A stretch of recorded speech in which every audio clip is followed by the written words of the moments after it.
பகவத்கீதையை, இந்த பிரம்மஞானத்தை போதிக்கின்ற இந்த நூலை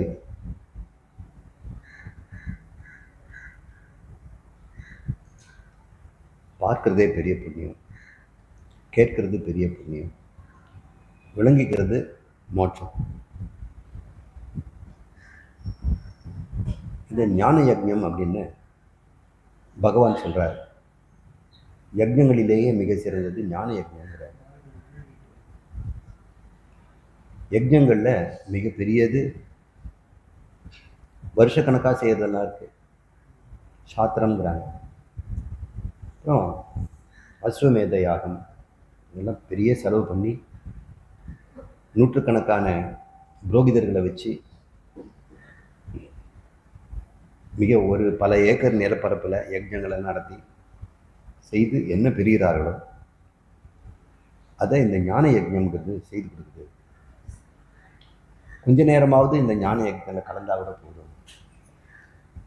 இந்த ஞான யஜ்ஞங்கிறது பகவத்கீதையை வாசிப்பதும், அதை மற்றவங்களுக்கு சொல்லிக் கொடுப்பதும், தானும் விளங்கிக் கொள்வதும், இதுதான் யஜ்ஞங்கிறாங்க. கொடுக்கலும் வாங்கலும். யஜ்ஞங்கிறது கொடுத்துக்கல் வாங்கல். நடக்கிற இடம் அக்னி. அக்னியை ஒரு ஸ்தலமாக வச்சு அதை நம்ம கொடுக்குறோம், அவிசை. அதே வழி அக்னி நமக்கு பலனை தேவரூபமாக வாங்கி கொடுக்குறாரு. யஜ்ஞங்கிறது கொடுக்கல் வாங்கல். அதனால் அது கர்மம், டிரான்சாக்ஷன் அப்படின்னு சொல்கிறோம். கர்மத்திலேயே மிகப்பெரிய கர்மம், தர்மமானது எதுன்னா யஜ்ஞங்கள் தான். அந்த யஜ்ஞங்களிலே மிகப்பெரியது எதுன்னா ஞான யஜ்ஞம்ன்றார். இங்கே குரு சொல்லிக் கொடுக்கும், சிஷ்யன் வாங்குவதும் தான் இங்கே யஜ்ஞங்கிறார். இதை விட பெரிய யஜ்ஞம் இந்த பூமியில் கிடையாது, தேவலோகத்தை கூட இது கிடைக்காது அப்படின்னு சொல்கிறதுனால இன்னைக்கு இந்த யஜ்ஞத்தை, இந்த மகாத்மியம் வச்சு நம்ம ஆரம்பிச்சிருக்கிறோம். ரொம்ப அழகாக பாடினீங்க எல்லாரும். காலையில் பஜனும் ரொம்ப யதார்த்தமாக, சுலபமாக, சௌகரியமாக, ஹிதமாக இருக்கு. எந்த தயார் நிலையும் இல்லாமல் உணர்வோடு செய்யணும். எதுமா அதே மாதிரி இதே உணர்வோட இந்த இனிமேல் வரக்கூடிய இன்னைக்கு ஒரு நாள் பொழுது நம்ம யஜ்ஞம் செய்ய போகிறோம். எல்லாருமே சொல்லுகின்ற வார்த்தையை பொருளுணர்ந்து சொல்லுங்கள். செல்லுவார் சிவபுரம் அப்படிங்கிறாங்க. பொருளுணர்ந்து சொல்லணும். எந்த பொருளையும் அந்த பொருள் லட்சணமுடையதாக இருக்கணும், சர்வ லட்சணம் அதில் இருக்கணும். நமக்கு புரியாத சொல்ல மற்றவங்களுக்கு சொல்லக்கூடாது. எந்த சொல்லுமே அகம் பிரம்மாஸ்மிங்கிறத நான் புரிஞ்சிட்ட பிறகு தான் சொல்லணும். பாடம் எடுக்கக்கூடாது. ஜீவன் முக்தி விவேகம் அப்படின்னு ஜீவன் முக்தி இல்லாதவன் பேசக்கூடாது.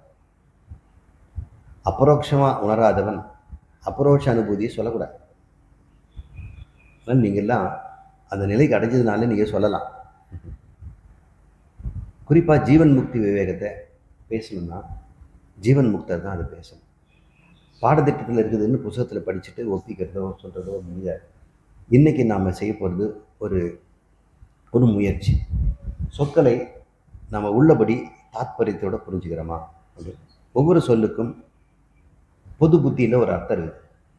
சொல் வழக்கு, உலக வழக்கில் ஒரு அர்த்தம் இருக்குது. அது ரூடி அப்படின்னு சொல்கிறோம்.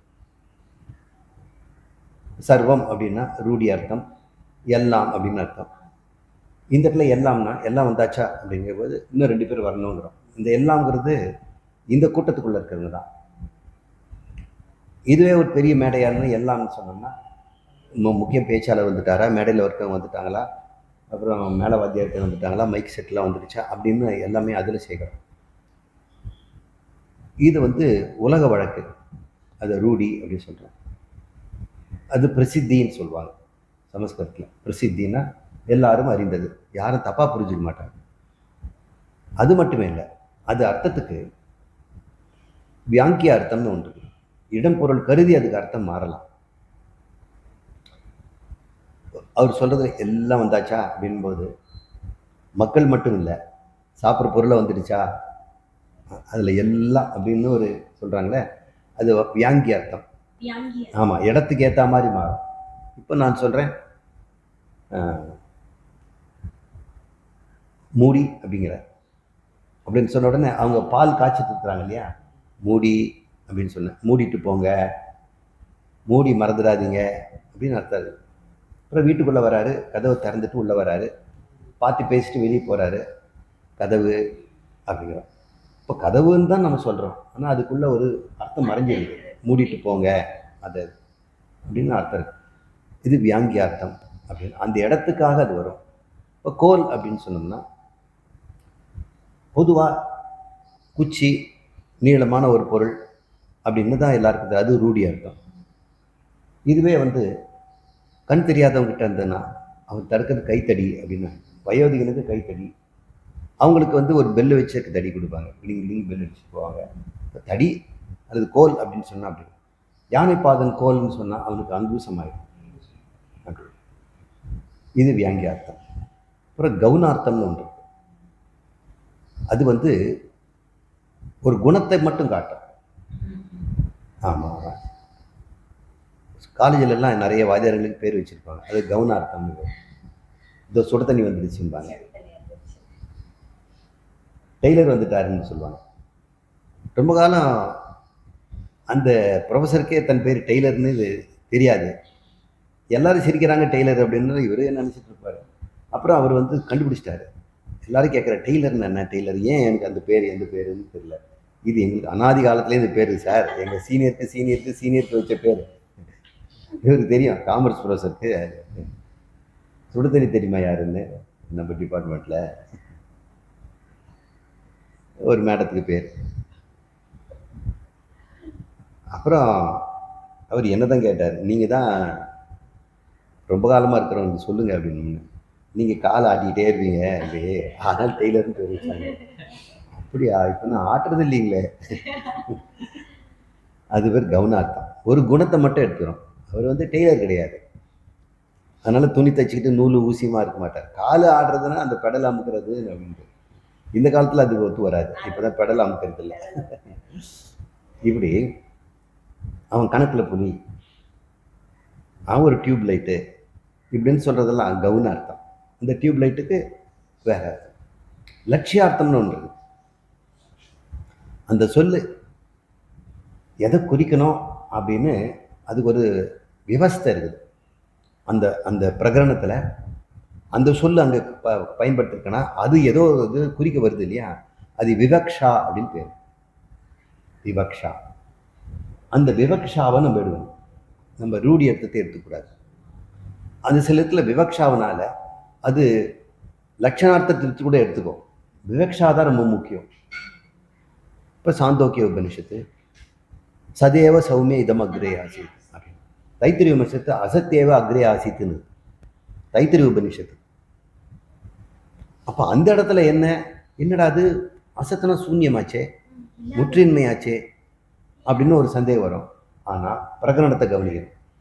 அது இடம் பொருள் சுட்டி பார்க்கும் பொழுது அது அசத்துனா ஏதுமற்றதாக இருந்ததுன்னு அர்த்தம். அந்த பிரம்மத்தில் நாமரூபம் கூட இல்லையா, அது வியக்தமாக கூட ஆகலையா, அந்த சத்து ஏதுமற்றதாக இருந்தது. அந்த சத்திலிருந்து அசத்திலிருந்து சத்து வந்தது அப்படின்னு அது சொல்லும் பொழுது திடுக்கிடுற மாதிரி இருக்கும். அது முன்னாடி தைத்திரியத்தை படிச்சுட்டே வந்தனா தெரியும், அது நாமரூப வியாகரணம். உள்ளே வைத்திருந்தாலும் வெளியில் காட்டாமல் அது மறைத்து கொண்டிருந்தது, அது இல்லாமல் இருந்தது அப்படின்னு சொல்லுவோம். அதைத்தான் அசத்து, இந்த சத்து அசத்தேவ ஆசித் அப்படின்னு சொல்லும். இப்படி இந்த பாஷ்யக்காரர்கள், நீங்களாம் வியாக்கியாரணம் பண்ணக்கூடியவங்க, இதை தான் நம்ம மற்றவங்களுக்கு எடுத்துக்கொள்ளணும். இதுதான் பாண்டித்யம், இது நமக்கு ஞானத்துக்கு பலம் தரும். இப்போ சொற்களை நம்ம அள்ளி வீசாமல் கணக்கெடுத்து பார்த்து துல்லியமாக நாம் புரிந்து கொண்டு அதன் பிறகு அது பிரயோகிக்கணும். இப்போதைக்கு நீங்கள் இஷ்டம் போல் செய்யுங்க, ஆனால் இதை கருத்தில் கொள்ளுங்க. உங்களுக்கே சொல்லும், இதை நம்ம புரிஞ்சிக்காமலே இந்த வார்த்தையை சொல்கிறோம். பல நேரங்களிலே புதுசாக அத்வைதம் படிக்கிறவங்க, நிறைய ஆச்சாரியர்களுடைய லெக்சர்ஸ் எல்லாம் யூடியூப்பில் கேட்குறவங்க புரிஞ்சுக்கிட்டதான்னு நினச்சிக்குவாங்க. அந்த சந்தோஷமாக அவங்களுக்கு ஒரு கிளர்ச்சியும் இருக்கும். இன்னும் அந்த ஆச்சாரியர் பேச வேண்டியது நிறைய இருக்குது, அவர் அனுபவிச்சு நிறைய. அன்னைக்கு 1 ஹவரில் அவர் பேசுறதுல வச்சுக்கிட்டே அவர் எல்லாத்தையும் சொல்லிட்டாருன்னு எடுத்துக்கூடாது. அந்த 1 ஹவர் லெக்சரே எனக்கு போதுமான வேதம் கொடுத்ததுன்னு நினைச்சக்கூடாது. அதை வச்சுட்டு நம்ம வந்து வேதாந்தம் பேச ஆரம்பிச்சிட்டோம்னா நமக்கு விளங்காமலே பேசிட்டு அது ஒரு குற்றத்துக்கு நம்ம ஆளாயிடும். இப்போ நமக்கு மறுபடியும் நமக்கே அது பயன்படாமல் போயிடும், நமக்கு முரணாகவும் மாறும், நம்முடைய வளர்ச்சியும் அது தடுபடுத்தும். அதனால் முழுமையாக அதை உணர்ந்துடணும். அதனால் ஒரு ஸ்லோகம் எடுத்தால் கூட நிறைய பேசணும்லாம் கிடையாது. ஒவ்வொரு சொல்லுடைய ஆழமான அர்த்தத்தையும், அது பகவான் எதுக்காக அந்த வார்த்தை அப்படி சொன்னார், அது பேர் விவக்ஷா. அதை நம்ம அவரோட பிரார்த்தனை பண்ணி அவர் நமக்குள்ளே இருந்து அந்த வெளிச்சம் போட்டு இந்த சொல்லுடைய அர்த்தத்தை இந்த அர்த்தத்தில் தான் நான் சொன்னேன் அப்படின்னு நமக்கு உணர்ந்த பிறகு சொல்லுங்க. ஒருவேளை எனக்கு நீ அந்த உணராமல் சொன்னீங்கன்னா எனக்கு தெரியும், அப்போ நான் வந்து இடையில புகுந்து இந்த மாதிரி அர்த்தம் இருக்குது அப்படின்னு உங்களுக்கு திருத்த. மற்றபடி நீங்கள் எல்லாத்தையும் உணர்ந்து தான் பேசணும். பதத்துடைய பதார்த்தம் மட்டும் முக்கியம் இல்லை, விவக்ஷா முக்கியம். லட்சியார்த்தங்கிறத விட அந்த இடம் அவர் பகவான் அந்த இடத்துல ஏன் அப்படி சொல்றார் அப்படின்னு சொல்லுவாங்க.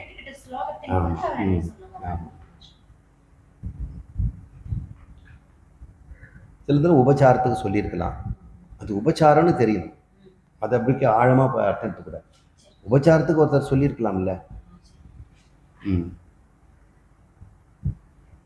தமேவ பிரம்ம ஆசித் அப்படின்லாம் உபனிஷத் மந்திரங்களே வரும்.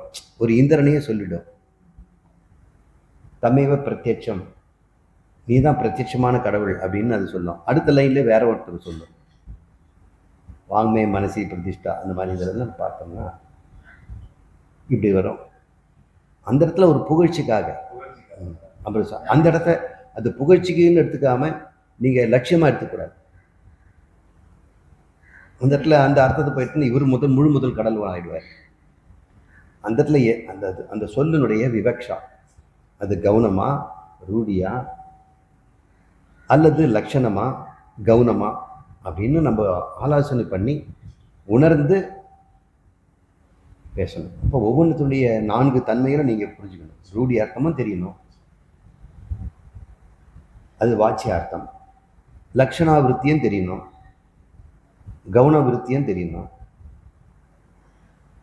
அதுக்கப்புறம் இந்த வியங்கியம் அப்படின்னு சொல்லக்கூடிய இடம் சுற்றி அந்த இடத்துல என்ன பொருள் அப்படின்றது நமக்கு தெரியும்.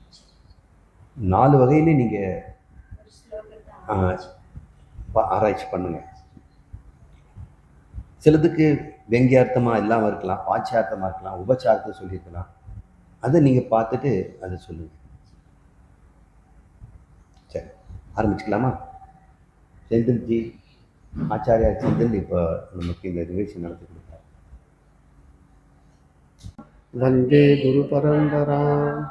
ஓம் ஸ்ருதி ஸ்மிருதி புராணானாம் ஆலயம் கருணாலயம் நமாமி பகவத்பாதம் சங்கரம் லோகசங்கரம் சங்கரம் சங்கராச்சாரியம் கேசவம் பாதராயணம் சூத்திரபாஷ்யக்ருதம் வந்தே பகவந்தோ புனः புனः.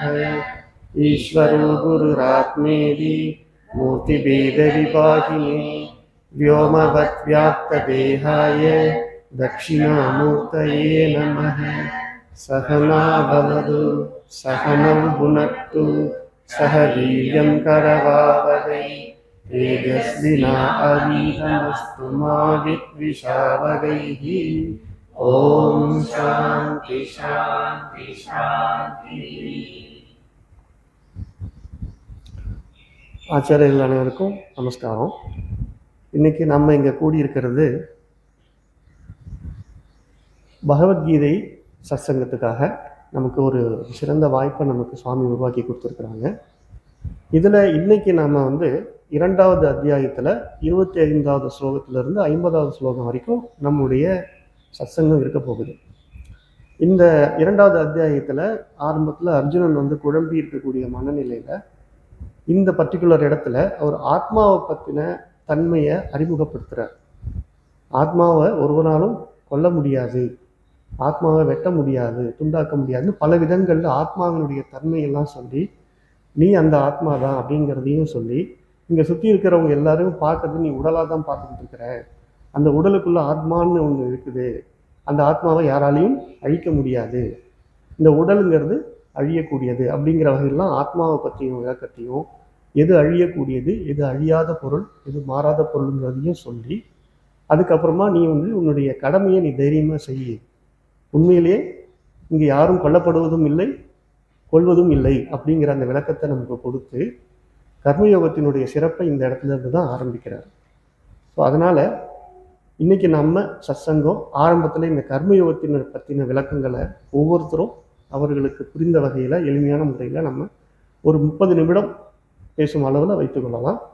ஒரு 5 நிமிஷம் அப்படி இப்படி ஆனாலும் ஒன்றும் பிரச்சனை இல்லை. இங்கே எல்லாருமே வந்து நல்ல ஒரு ஆச்சாரிய நிலையில் இருக்கிறதுனால எந்த கட்டுத்திட்டமும் கிடையாது, சர்வ சுதந்திரிகள். அதனால் இந்த மாதிரி ஒரு 30 மினிட்ஸுங்கிறது ஒரு டென்டேட்டிவாக நம்ம கொடுத்துருக்குறோம். கூடுமான வரையிலையும் அதுக்குள்ளே நம்ம முடிக்கிறது பார்க்கலாம்.